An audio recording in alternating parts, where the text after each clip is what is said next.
Retornando do recesso letivo, estamos de volta com o tema jurídico, abordando os assuntos mais atualizados e de destaque no âmbito do direito.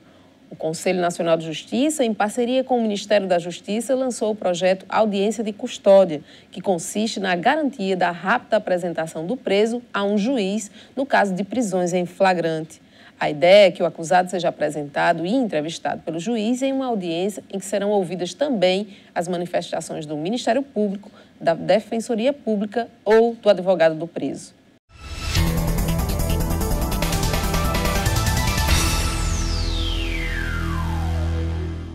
A denominada audiência de custódia pode significar um passo decisivo rumo à evolução civilizatória do processo penal, resgatando-se o caráter humanitário e até antropológico da jurisdição. Na Paraíba, esse projeto foi instalado no último dia 14 de agosto, com a primeira audiência de custódia no Estado. E para falar sobre o assunto, vamos receber o professor do curso de Direito da Facisa, Félix Neto.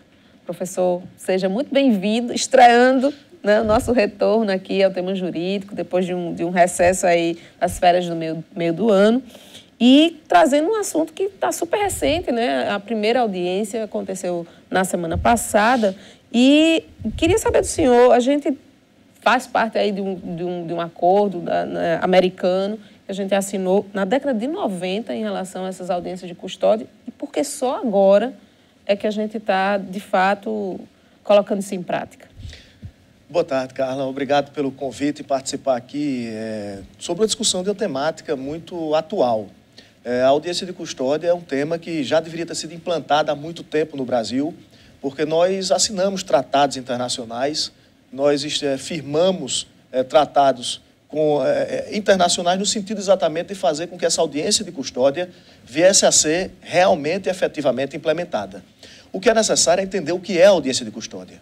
A audiência de custódia é exatamente o momento, o instante em que aquela pessoa que vem a ser presa, então, um cidadão preso, imagine aí qualquer tipo penal, preso por um delegado de polícia, feito auto de prisão em flagrante, o que requer na audiência de custódia é a apresentação, no prazo de 24 horas desse preso, perante a autoridade judiciária, perante o juiz. E para que essa apresentação perante o juiz? Para que o juiz possa, no prazo de 24 horas, tomar medida se vai permanecer, fazer com que ele permaneça preso, transformando o flagrante numa prisão preventiva, ou se ele vai relaxar o flagrante, adotar, liberá-lo, ou seja, vai conceder a possibilidade dele desfrutar da liberdade provisória, ou, enfim, adotar alguma medida cautelar à prisão de proteção, por exemplo, à vítima, aplicação de monitoramento eletrônico. E qual é a grande novidade, qual é a grande vitória dessa temática que já deveria ter sido implementada há muitos anos? É exatamente porque aqueles casos de pessoas que estão presas, de pessoas que permanecem presas, e essas pessoas, portanto, não têm sequer uma decisão judicial para que mantenha a sua prisão, deve ser agora apreciada pelo magistrado num prazo de 24 horas. O que isso quer dizer? Que, do ponto de vista prático, aqueles casos em que as pessoas são levadas para a prisão e ficam lá sem ter apreciação judicial, esse caso tende e muito a diminuir, porque no caso de flagrante delito, no prazo de 24 horas, portanto, o magistrado vai ter que se posicionar sobre se relaxa a prisão dele, se põe em liberdade provisória, enfim, se aplica algum mecanismo alternativo à prisão. Além dessa avaliação da legalidade da prisão, ele também vai poder avaliar se o preso foi vítima, por exemplo, de maus tratos ou de tortura também, né? A questão vai em dois planos. O primeiro plano é da celeridade. É necessário, se a gente for observar, Carla, o número de pessoas que estão presas provisoriamente no Brasil. O Brasil conta hoje com mais de 500 mil presos. 42% dessas pessoas presas são pessoas presas provisoriamente. O que é isso? Não tem condenação. Está esperando que a justiça avalie um processo penal e já está preso, sem ter nenhuma condenação. Então, observe que a questão prisional do Brasil é muito séria. Somado a isso, não é à toa que nós somos o 4º país que mais aprisionamos pessoas no mundo. Somado a esse percentual, essa quantidade de 500 mil pessoas presas, nós temos uma quantidade imensa de mandados que não foram cumpridos, o que levaria a nossa posição a um ranking ainda maior do ponto de vista de aprisionamento se todos os mandados viessem a ser cumpridos. Então, a questão vai no plano da celeridade e no outro patamar vai também na observância daqueles casos que se escuta muito, de preso ser torturado em delegacia, de preso ser torturado em operações, de existir situações de agressões à integridade física do sujeito, ou seja, ofensa aos direitos humanos. Essa audiência de custódia vai servir também como elemento de inibir práticas violentas contra as pessoas encarceradas. Não somente inibir a prática de tortura, como, por outro lado, também aquelas pessoas que não merecem ser presas. Aquelas pessoas que cometeram um crime banal ou pontual. Então, o magistrado, observando de forma rápida e imediata, não vai permitir que esse sujeito esteja em contato com presos mais experientes. Embora seja recente no país, na Paraíba, semana passada, mas assim, a gente tem dados que mostram essa distorção da quantidade de presos que estão ali inadequadamente, que foram aprisionados, mesmo sendo, por exemplo, inocentes. A gente tem relatos nesse sentido. E se não no Brasil, se o senhor traria esses dados, porque na Europa a audiência de custódia já acontece, vários países da América Latina também, exemplo da Argentina. Que dados a gente teria sobre esses que foram apresentados e que o juiz disse, olha, esse rapaz, essa pessoa é inocente? Basta que se observe aí vários casos que tramitam na justiça. Aqui, por exemplo, no estado da Paraíba, como em outros estados do Brasil, se a gente observar, são inúmeros os casos em que o sujeito foi decretado em desfavor dele uma prisão preventiva, o sujeito está na prisão, e o pior, em contato com os presos mais experientes. Esse é o grande problema, esse é o grande drama. Além de tudo, o grande drama é esse, que nosso sistema prisional é falido, todos nós sabemos, e está em contato com o preso mais experiente e lá na frente se observa que não tem prova para a condenação. Existe forma de reparar isso, esse tempo perdido, esse momento que se recebeu do processo, né? Essa demora do processo penal? Então, a audiência de custódia eu vejo como um elemento que é muito bem-vindo para o nosso ordenamento jurídico. E é muito bem-vindo por esses dois parâmetros. Primeiro, para inibir violência, mas segundo, para ter uma resposta ágil.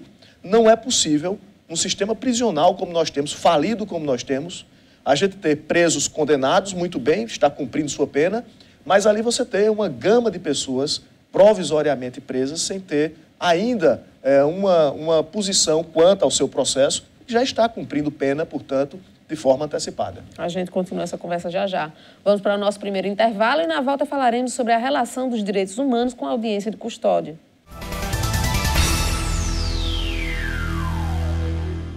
Voltamos com mais um bloco do tema jurídico, agora falando sobre direitos humanos e audiência de custódia.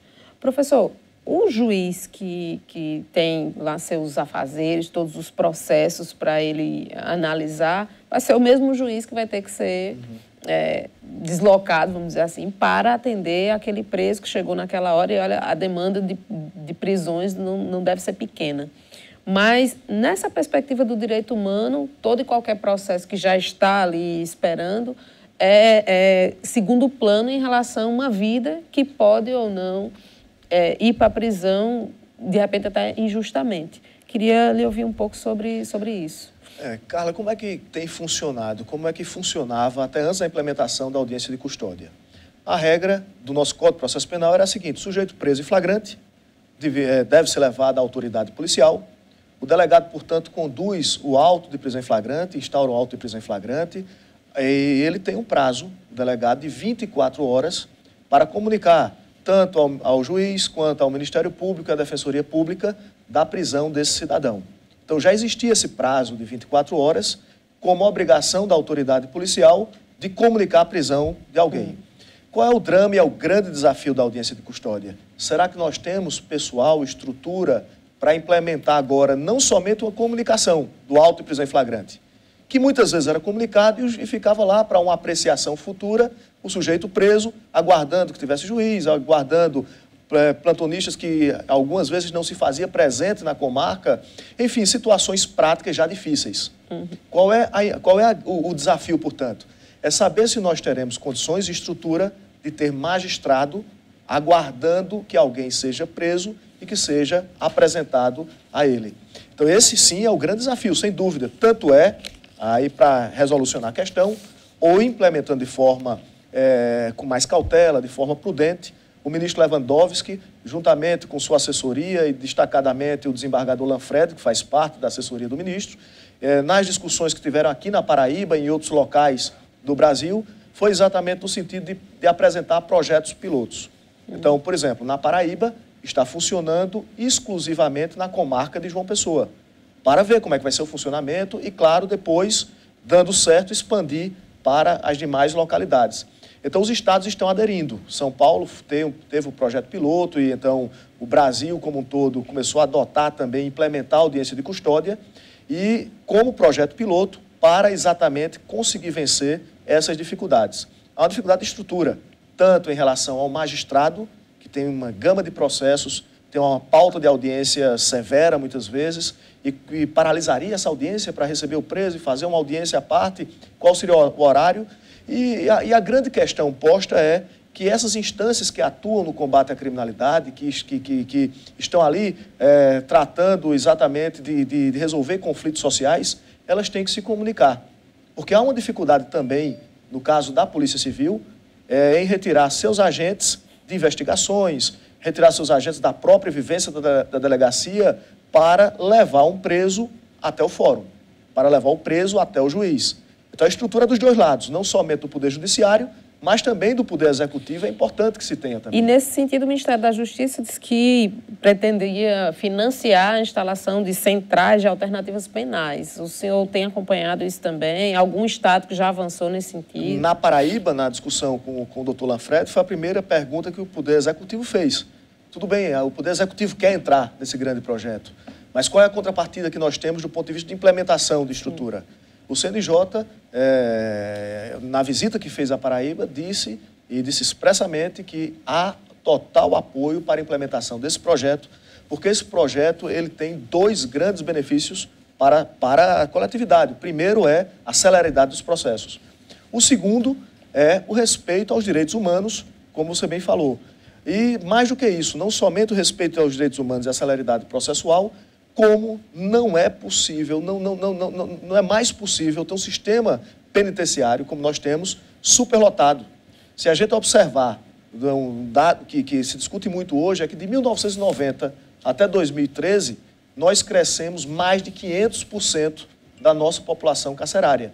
E nessa perspectiva, se a gente observar, nós não temos no mesmo parâmetro construção de presídios. E um presídio dura, no mínimo, 3, 5 anos para a construção de um presídio que possa acolher essas pessoas. Qual é a solução que a nossa sociedade está pensando para enfrentar isso? Então, voltando à questão das dificuldades, só para arrematar, se coloca nas grandes discussões que esses órgãos que atuam no combate à criminalidade, eles têm que dialogar. Ora, não pode ser dificuldade para a delegacia agendar com a assessoria do magistrado um momento para levar o preso. No final do expediente, antes da hora do almoço. Ora, o que tem que ter, na verdade, é um magistrado trabalhando e a Polícia Civil atuando. Não complique não, né, professor? Pois é, encontre um horário e outra, com ajuste, com diálogo, é possível. E só há, neste caso, uma grande vitória. Primeiro, a grande vitória é a celeridade do processo. Segunda grande vitória é você não ter um preso que praticou um crime mais simples em contato com presos experientes, sendo cooptado exatamente pelas organizações criminosas. E a outra grande questão é, não será admitida a tortura. Chegando um preso torturado, o juiz vai ter que tomar a providência. De quem é a responsabilidade? O senhor tem dados, mesmo que a gente sabe que os dados no país, o que a gente tem de subnotificação já é um outro problema, mas sobre questões desse tipo de tortura, de maus tratos, de agressão dentro do ambiente do Estado, do aparato do Estado, né? Não teria um dado específico aqui para, nesse momento, lhe dizer, mas há estudos, e muitos estudos, que mostram que em determinadas situações há um excesso em algumas operações. Há situações, por exemplo, que dizem que o preso caiu e se machucou, situações em que, não, caiu da escada, e, na verdade, se sabe que, na prática de interrogatórios, de oitivas, a parte do que a legalidade requer, aqui e ali ocorrem. Então, para evitar esse tipo de suspeita, esse tipo de questionamento de trabalho de A, B ou C, essa audiência de custódia vai ser também um mecanismo de preservação para a própria polícia, que vai apresentar o preso e está intacto. Olha aqui, porque também há aqueles casos em que se comenta que o próprio preso se tortura para atribuir culpa ao policial. Então, é uma forma de acabar com isso. A audiência de custódia vai fazer com que, rapidamente, se tenha uma solução em relação a vai permanecer na prisão ou não, não é um instrumento somente para dizer está aqui sendo instituído para conceder liberdades. Não é isso. É um instrumento para avaliar se existem realmente as condições legais para que essa pessoa venha a ser presa. Então, se existem os elementos para a decretação de uma prisão preventiva, é nesta audiência que o juiz já vai adotar a sua posição decretando a prisão do sujeito. Se não for o caso, é o momento que ele relaxa, diz, olha, que esse sujeito não tem condições de permanecer preso, vou conceder a ele uma liberdade provisória, vou conceder a liberdade dele, mas uma medida alternativa, portanto, à prisão, vou aplicar a ele uma medida cautelar. Se observa que houve um esforço muito grande também do legislador de se implementar medidas cautelares no Brasil, e tem na lei. Mas se a gente observar bem, a lei é letra morta da lei. Se a gente observar os casos, continua sendo decretada a prisão preventiva de forma quase como regra, do ponto de vista de alguns de casos de prisão em flagrante, se transforma em prisão preventiva e não se aplica a medida cautelar. A gente observa uma quantidade imensa de aplicação de prisões preventivas. E, claro, que demonstra a fragilidade ou a impossibilidade real de se aplicar, do ponto de vista prático, a medida cautelar à prisão.